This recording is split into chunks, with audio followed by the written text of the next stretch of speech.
आप सभी साथियों को एक बार फिर से मेरा बहुत बहुत प्यार भरा नमस्कार। आप सभी लोगों का हमारे आपके अपने YouTube channel officers exam forum पर बहुत बहुत स्वागत है। हम लोग आज जियोग्राफी के इंट्रोडक्शन के बाद अब शुरुआत करेंगे मेन जियोग्राफी से, जिसमें शुरुआत होती है हमारी फर्स्ट पार्ट भौतिक भूगोल यानी कि फिजिकल जियोग्राफी से, और उसके भी प्रथम पार्ट यानी कि स्थलमंडल। स्थल मंडल का पहला टॉपिक पृथ्वी का भूगर्भिक इतिहास geological history of the earth से प्रारंभ होता है। इसमें हम जानेंगे कि पृथ्वी 4.6 बिलियन ईयर्स एगो की जो एज पूरी कर चुकी है, इस एज के दौरान किन किन कालों से किन किन चरणों से होकर के गुजरी है और उसमें फिर किस किस प्रकार के परिवर्तन आए हैं, उसका स्वरूप किस किस प्रकार से बदला है। देखिए, सबसे पहले हम बात करेंगे आजीवी महाकल्प। पृथ्वी को मोटे मोटे दो भागों में बांटा गया है, जिसमें पहला काल इसका आजीवी महाकल्प है। यह वो काल है जिसमें जीवन के कोई साक्ष्य नहीं मिले हैं। पृथ्वी धधकता हुआ आग का गोला थी जिसमें जीवन की संभावनाएं नहीं थी। दूसरा पार्ट है जीवी महाकल्प, जोइक इरा, जिसमें जीवन फिर प्रारंभ होना शुरू होता है। और इस जीवी का महाकल्प यानी कि जीवन वाले काल को ही फिर हम 6 भागों में बांटते हैं, जिसमें आर्कियोजोइक, प्रोटीरोजोइक, पैलियोजोइक या पुराजीवी, और फिर उसके बाद में मेसोजोइक, सेनोजोइक और नियोजोइक आएगा। मेसोजोइक, सेनोजोइक और नियोजोइक को हम अपने इसी लेक्चर के पार्ट सेकंड में कवर करेंगे। आज हम लोग केवल पैलियोजोइक और पैलियोजोइक के 6 पार्ट इनके बारे में ही बात करने जा रहे हैं। तो देखिए, आजीवी महाकल्प, अजोइक इरा, पृथ्वी की उत्पत्ति 4.6 बिलियन ईयर्स से लेकर के 4 बिलियन ईयर्स यानी कि 4 अरब वर्ष तक का जो पीरियड है वो इसके अंतर्गत समाहित किया गया है। इसमें पृथ्वी का सूर्य से अलग होकर धधकते गोले के रूप में बना रहना और फिर उसके बाद में धीमे धीमे ठंडे होना और अपनी ऊपर की परत पर एक भूपटल, एक क्रस्ट का निर्माण करना, इन घटनाओं तक ही सीमित रहा। इसमें आप जान लीजिए कि ये एक बहुत ही बारीक सी पतली परत थी जिसका निर्माण पृथ्वी की ऊपरी क्रस्ट के रूप में हुआ था। जैसे कि ओनियन यानी कि प्याज पर बहुत ही पतली सी एक परत, बाह्य परत चढ़ी होती है। जिस तरह से आप देखेंगे कि अगर कभी भी गर्म घी को अगर आप ठंडा करने के लिए रखेंगे तो उसके ऊपर एक पतली सी परत बन जाती है, और जबकि अंदर से घी जो है वो गर्म होता है और तरल लिक्विड फॉर्म में ही होता है। बिल्कुल वैसी ही अवस्था कुछ कुछ थी। पृथ्वी अंदर से धधकते गोले के रूप में थी, लेकिन ऊपर एक पतली सी परत ठंडी होने की वजह से बन गई थी, जिसे हम लोगों ने भूपटल का क्रस्ट का नाम दिया था। इसके बनने में 0.6 अरब वर्ष लग गए, यानी कि लगभग लगभग 60 करोड़ वर्ष। अब बात आती है कि हमें ये कैसे पता चला कि पृथ्वी की उम्र 4.6 बिलियन ईयर्स की है, जबकि पृथ्वी पर जो सबसे उम्र की यानी कि सबसे ज्यादा प्राचीनतम चट्टान जो पाई गई है वो 3.9 बिलियन ईयर्स की है। तो चंद्रमा से जो सैंपल हमें प्राप्त हुए हैं, उसके अलावा पृथ्वी पर अगर कोई उल्का पिंड ऐसा है जो वायुमंडल के घर्षण के कारण जल नहीं पाया और समूचे रूप से पृथ्वी के सतह पर गिर गया, तो ऐसे उल्का पिंडों से जो आयु ज्ञात की गई है तो वो आयु 4.6 बिलियन ईयर्स की ही है। क्योंकि इन सब का निर्माण भी पृथ्वी के साथ ही उसी प्रक्रिया के तहत हुआ है, तो इसीलिए जो उम्र इनकी होनी चाहिए वही पृथ्वी की होनी चाहिए। लेकिन पृथ्वी पर 3.9 बिलियन ईयर्स की ही प्राचीनतम चट्टान पाई जाती है, तो आखिर 4.6 बिलियन ईयर्स वाली चट्टानें पृथ्वी पर अब क्यों नहीं पाई जा रही हैं, वो कहाँ चली गई? तो उनके बारे में हम लोग जब जियोमॉर्फोलॉजी को पढ़ेंगे तब जानेंगे। अब बात करते हैं जीवी महाकल्प। जीवी महाकल्प आप देखिए कि क्रस्ट के निर्माण हो जाने के बाद से लेकर के और आज तक का जो पूरा का पूरा इतिहास है पृथ्वी का, उसको हम जीवी महाकल्प के अंतर्गत पढ़ते हैं। इसमें अब जीवन की उत्पत्ति होगी। तो जीवी महाकल्प जोइक इरा, इसको हम 6 भागों में बांटेंगे। सबसे पहला आर्कियोजोइक महाकल्प होगा, दूसरा प्रोटीरोजोइक महाकल्प होगा, तीसरा पुराजीवी महाकल्प होगा। Archaeozoic महाकल्प 4 to 2.5 billion years ago का है ये। इस काल की चट्टानों में ग्रेनाइट और नीस की प्रधानता होगी। ग्रेनाइट और नीस आप समझ लीजिए कि जिस तरह से मार्बल जो घरों में बिछाया जाता है उसी तरह का होता है। ग्रेनाइट थोड़ा सा ग्रे कलर का होता है, नीस कुछ कुछ हल्का हल्का भूरा कलर का होता है, ग्रे कलर का नीस होता है। तो इनको आप देख सकते हैं, सर्च कर सकते हैं। ग्रेनाइट और नीस की प्रधानता थी। इनमें सोना और लोहा भी पाया जाता है, लेकिन इस पीरियड में जीवाश्मों का पूर्णतः अभाव बना रहता है। आप जानते हैं कि जीवाश्म जो है वो अवसादीय और रूपांतरित शैलों में पाए जाते हैं, जबकि अभी ये शुरुआत का पीरियड है और इसमें जितनी भी चट्टानें बन रही हैं ये केवल पृथ्वी के भूगर्भ से जो गर्म लावा निकलने के ठंडे होने से बन रही हैं। उन परतों की बात की जा रही है। वो सारी की सारी आग्नेय प्रकार की चट्टानें हैं और उनमें जीवाश्म नहीं पाया जाता। पृथ्वी पर आदि सागर में जीवन की उत्पत्ति इसी समय पर जब भूपटल बनेगा, क्रस्ट बनेगा, तो उसी समय पर एक जलीय भाग आदि सागर का निर्माण होगा। यह सागर आज के जो सागर हैं इनका पूर्वज है। तो आदि सागर का निर्माण होता है और उस आदि सागर में जीवन की उत्पत्ति कुछ हरी नीली शैवाल या काई के रूप में होगी। अब हम बात करते हैं सेकेंड पीरियड की, प्रोटीरोजोइक महाकल्प। ये 2.5 to 0.59 अरब वर्ष यानी कि लगभग 60 करोड़ वर्ष।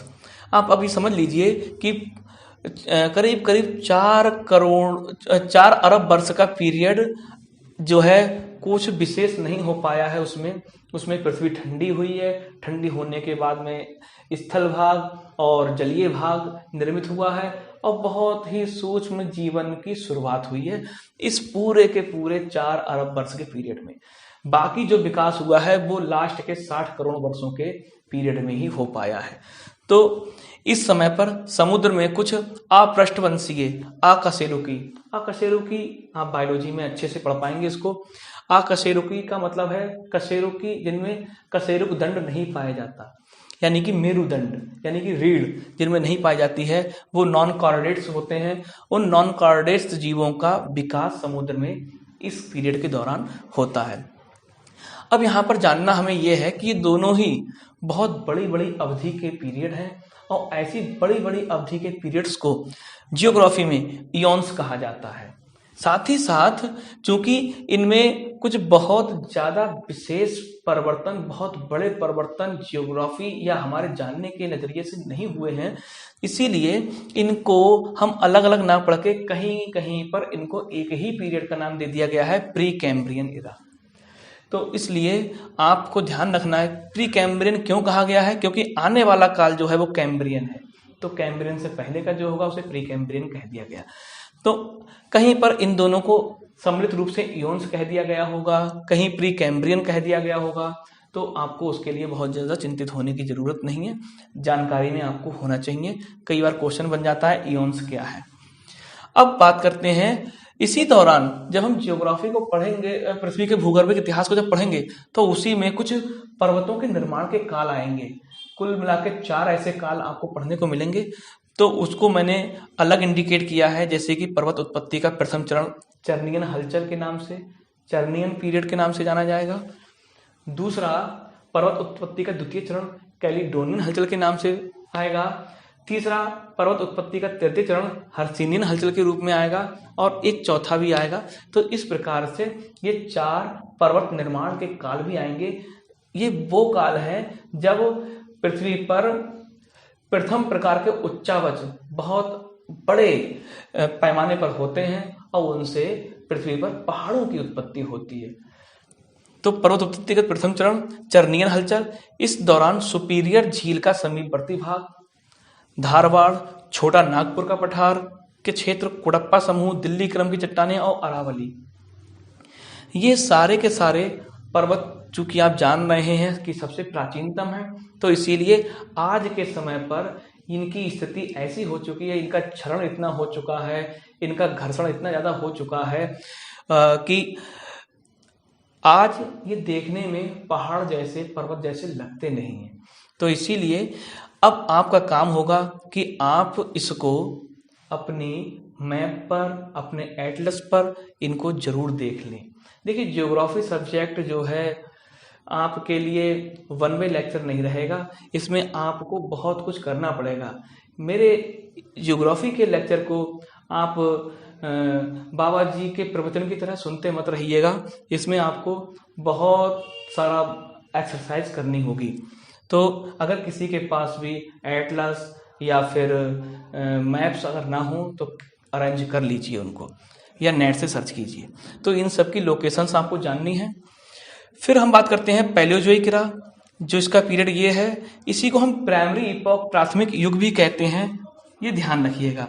अब इसको हम 6 पार्ट्स में, 6 सब पार्ट्स में इसको बांटेंगे, कैम्ब्रियन, ऑर्डोविशियन, सिल्यूरियन, डिवोनियन और फिर उसके बाद कार्बोनिफेरस और पर्मियन। तो हम बात करते हैं कैम्ब्रियन की, बहुत ही इंपॉर्टेंट पार्ट है ये, बहुत क्वेश्चंस बनते हैं, जरूरी परिवर्तन हुए थे पृथ्वी पर।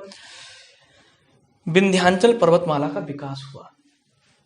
प्राचीनतम प्राप्त जो अवसादी शैलें हैं और जीवाश्म जो है वो इसी युग में प्राप्त हुए। देखिए अवसादी शैलें और जीवाश्म, इन दोनों की उत्पत्ति इन दोनों की प्राप्ति एक साथ ही होगी, क्योंकि आपको मालूम है जीवाश्म जो है अवसादी शैलों में ही प्राप्त होते हैं। वनस्पति और जीवों की उत्पत्ति यहाँ पर अब सिस्टमेटिक तरीके से, जैसे हम आज के समय में देख रहे हैं, उस तरह की उत्पत्ति यहाँ पर होती है। तो क्वेश्चन बनता है, कैम्ब्रियन का ध्यान रखेंगे। पेरिपेट्स यानी कि एक ऐसा जीव समूह जो एनिलिडा और आर्थ्रोपोडा दोनों की सम्मिलित प्रकार की विशेषताएं रखता है, उस प्रकार के हमें उनके जीवाश्म मिलते हैं। साथ ही साथ समुद्रों में सर्वप्रथम एक प्रकार की घास की उत्पत्ति होती है। ये घास सैरेगोसम घास की प्रकार की थी। सैरेगोसम घास के बारे में आप समझ लीजिए, समुद्र की एक बहुत ही बड़ी घास है और बहुत मोटी घास है, कि इतनी बड़ी घास है कि यह जहाजों को भी कभी कभी अपने भंवर जाल में फांस लेती है। अब हम आते हैं सेकेंड पार्ट पुराजीवी के, आर्डोविशियन पीरियड। आर्डोविशियन में निम्न कोटि की मछलियों से, निम्न कोटि की मछलियों से मतलब है कि आज के तरह की पूर्ण विकसित मछलियां ये नहीं थी, इनसे कार्डेटा का विकास होता है। ये कार्डेटा, एनालिडा, आर्थ्रोपोडा, इन सब के बारे में डिटेल से आपको अपने बायोलॉजी के लेक्चर में पढ़ने को मिलेगा। स्थलखंड अभी भी जीव विहीन था। आपने जितने भी प्रकार का जीवन देखा है अभी केवल और केवल समुद्र में है, जल के अंदर है, और फिलहाल स्थल पर अभी जीवन के कोई साक्ष्य नहीं मिले हैं। अब हम बात करते हैं सिल्यूरियन पीरियड की। सिल्यूरियन शक, इसमें जीवों का समुद्र से स्थल पर पदार्पण पहली बार होगा। तो ये क्वेश्चन महत्वपूर्ण हो जाता है। साथ ही साथ इस पीरियड पर जाकर के रीढ़ वाले जीवों का विस्तार होना शुरू होता है, जो हम बता रहे थे कि यहाँ पर जब हमने पढ़ा था नॉन कॉर्डेट्स, तो अब यहाँ पर रीढ़ वाले जीवों का विस्तार होता है, इसीलिए इसको एज ऑफ वर्टिब्रेट्स कहते हैं। ये क्वेश्चंस इस तरह के बनेंगे आपको कि एज ऑफ फिश किसे कहा गया है, एज ऑफ वर्टिब्रेट्स किसे कहा गया है, एज ऑफ एम्फीबियंस किसे कहा गया है, इसको आपको ध्यान रखना है। इसी टाइम पर पर्वत उत्पत्ति के सेकेंड उच्चावच प्रारंभ होते हैं, हलचल प्रारंभ होती है, जिसे कैलिडोनियन हलचल कहते हैं। यहाँ अप्लेसियन, स्कॉटलैंड, स्कैंडिनेवियाई के पर्वतों का निर्माण होता है। अब अप्लेसियन की लोकेशन, साथ ही स्कैंडिनेविया बहुत ही इंपॉर्टेंट है। स्कैंडिनेविया को आपको जानना है कि स्कैंडिनेविया है क्या।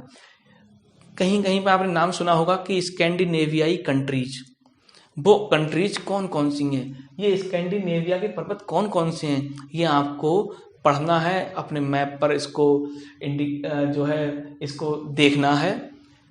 और कुडप्पा भूसन्नति से पूर्वी घाट की उत्पत्ति होती। ये भूसन्नति जियोसिंक्लाइन, इसे ये क्या है, इसके बारे में हम लोग डिटेल में पढ़ेंगे बाद में। अभी आप समझ सकते हैं कि एक जो परत होती है, एक जो पूरी की पूरी प्लेट होती है, उस प्लेट के किनारे का हिस्सा जो कुछ उठा हुआ होता है, और इसी को हम भूसन्नति कहते हैं। फिलहाल इसको हम डिटेल में पढ़ेंगे जियोमॉर्फोलॉजी के अंतर्गत और ओशिनोग्राफी के अंतर्गत। भूसन्नतियों को, जियोसिंक्लाइंस को पहाड़ों का पालना, पर्वतों का पालना कहा जाता है। तो कुडप्पा भूसन्नति से पूर्वी घाट की उत्पत्ति होती है। ये कुडप्पा क्रम की चट्टानों को आपने यहाँ पे पढ़ लिया था, यहीं से पूर्वी घाट की उत्पत्ति होती है। पूर्वी घाट और पश्चिमी घाट नाम सुना होगा आपने, भारत के मैप में आपने इनको इंडिकेट किया होगा। अब हम बात करते हैं डिवोनियन शक की। डिवोनियन पीरियड जो है इसे एज ऑफ फिश कहा जाएगा, यानी कि मछलियों के लिए यह पीरियड बहुत ही आदर्श अवस्थाएं थी यहाँ पर मछलियों के विकास के लिए, और इसीलिए मछलियों का बहुत ज़्यादा विकास हुआ और इसीलिए एज ऑफ फिश कहा गया इसके लिए।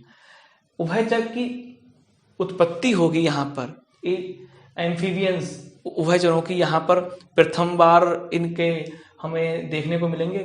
प्रथम उभयचर स्ट्रिगोसिफेलिया का विकास होगा यहाँ पर, तो इसीलिए यहाँ पर आपके लिए ये क्वेश्चन भी इंपॉर्टेंट होता है। और जंगलों व फर्न जैसी वनस्पति का विकास शुरू होता है, यानी कि आज के जैसे आपको जो जंगल है और जो फर्न है ये इनका प्रारंभ भी यहीं पर होता है। Next carboniferous period. Carboniferous period में उभयचरों का व्यापक विकास होता है, यानी कि यहाँ पर उभयचरों के विकास के लिए बहुत ही समुचित आदर्श अवस्थाएं थीं, इसीलिए इसको एज ऑफ एम्फीबियंस कहा गया है। यहाँ पर केवल उत्पत्ति हो रही है, जबकि यहाँ पर व्यापक विकास हो रहा है। सरीसृपों की उत्पत्ति होगी, रेप्टाइल्स रेंगने वाले जीव, प्रवाल रोधिकाएं यानी कि प्रवाल भित्तियों का यहाँ पर निर्माण होता है। बड़े वृक्षों का काल कहलाएगा ये, बहुत ध्यान रखना है इसको। और भ्रंशों में बड़े वृक्षों का काल, यही बड़े बड़े वृक्ष, बड़े बड़े जंगल, घने जंगल भ्रंशों में, भ्रंश का मतलब होता है फॉल्ट्स, जहां पर पृथ्वी में कोई दरार आती है और उसमें ये सब दब जाते हैं। दबने की वजह से ही गोंडवाना क्रम की चट्टानें, और वही बड़े बड़े वृक्षों के दब जाने के बाद में और उसमें फिर ताप और दाब की इस कुछ विशेष अवस्थाएं, कुछ पर्टिकुलर कंडीशंस में, उनमें फिर कोयले के बहुत बड़े भंडार निर्मित हुए, और इसीलिए हमारे भारत में भी गोंडवाना क्रम की जो चट्टानें हैं उनमें कोयले के व्यापक भंडार हमें मिलते हैं। अब यहाँ पर हमें ध्यान देना है कि ये गोंडवाना का मतलब क्या है। दरअसल जो पृथ्वी है, पृथ्वी को अगर देखें तो शुरुआत में एक आदि सागर और एक आदि स्थलीय भाग था, आदि सागर और आदि स्थलीय भाग। फिर उसके बाद में परिवर्तन हुआ पृथ्वी में, और एक स्थलीय भाग पैंजिया और एक जलीय भाग पैंथालासा बना। फिर उसके बाद में पैंजिया में भी विभाजन होता है, और अंगारा और गोंडवाना लैंड, ये दो भागों में पैंजिया का विभाजन होता है, और बीच से होकर के टेथिस सागर गुजरता है। तो उसी गोंडवाना लैंड का ही पार्ट भारत में अगर देखा जाए तो प्रायद्वीपीय भारत है। इनके बारे में आप आगे आने वाले पीरियड्स में लेक्चर्स में डिटेल में पढ़ लेंगे, जब हमारा अंगारा, गोंडवाना, पैंजिया, पैंथालासा, इन सब के बारे में हमें पढ़ने को मिलता है। तो गोंडवाना क्रम की चट्टानों का निर्माण होगा, उनमें व्यापक निक्षेप कोयले के मिलते हैं। फिर हम बात करते हैं नेक्स्ट और लास्ट पर्मियन शक, पर्मियन पीरियड। इसमें बहुत महत्वपूर्ण है कि पर्वत उत्पत्ति का एक तीसरा फेज शुरू होता है यहाँ पर, जिसे हर्सिनियन हलचल कह दिया जाता है। इस दौरान ब्लैक फॉरेस्ट लोकेशन पूछी जाती है, किस देश में है। वासजेस पर्वत लोकेशन पूछी जाती है, अल्ताई शान, त्यान शान, अपलेशियन के कुछ भागों का यहाँ पर निर्माण होता है। देखिए, कुछ पर्वत श्रृंखलाएं ऐसी हैं जो एक ही बार में निर्मित नहीं हो गई हैं, उनमें बीच बीच में उच्चावच हुए हैं और फिर उनमें वृद्धियां हुई हैं। तो इस प्रकार से यहाँ पर, और विंध्यन भूसन्निधि से विंध्यांचल और सतपुड़ा, विंध्यांचल और सतपुड़ा को आपको देखना है मैप में कि ये कहाँ पर है। तो इस प्रकार से जियोग्राफी का हमारा ये जियोलॉजिकल हिस्ट्री का फर्स्ट पार्ट कंप्लीट होता है। सेकंड पार्ट हम नेक्स्ट लेक्चर में पढ़ेंगे, और फिर उसके बाद में ये महत्वपूर्ण, बहुत ही महत्वपूर्ण टॉपिक इसलिए है क्योंकि यहाँ से आपकी एक समझ बनना शुरू होगी कि पृथ्वी पर पहाड़, पर्वत, पठार, मैदान, इन सब की उत्पत्ति किस प्रकार से हुई है। आज के लेक्चर के बारे में अपने सुझाव, अपने कमेंट्स हमें कमेंट बॉक्स में ज़रूर लिख कर दीजिए, और बाकी सब्सक्राइब करना है, शेयर करना है, चैनल को लाइक करना है, बेल आइकन प्रेस करना है। तो ये सब आपके सहयोग हमें पहले की तरह ही चाहिए होंगे। आप सब लोगों को बहुत बहुत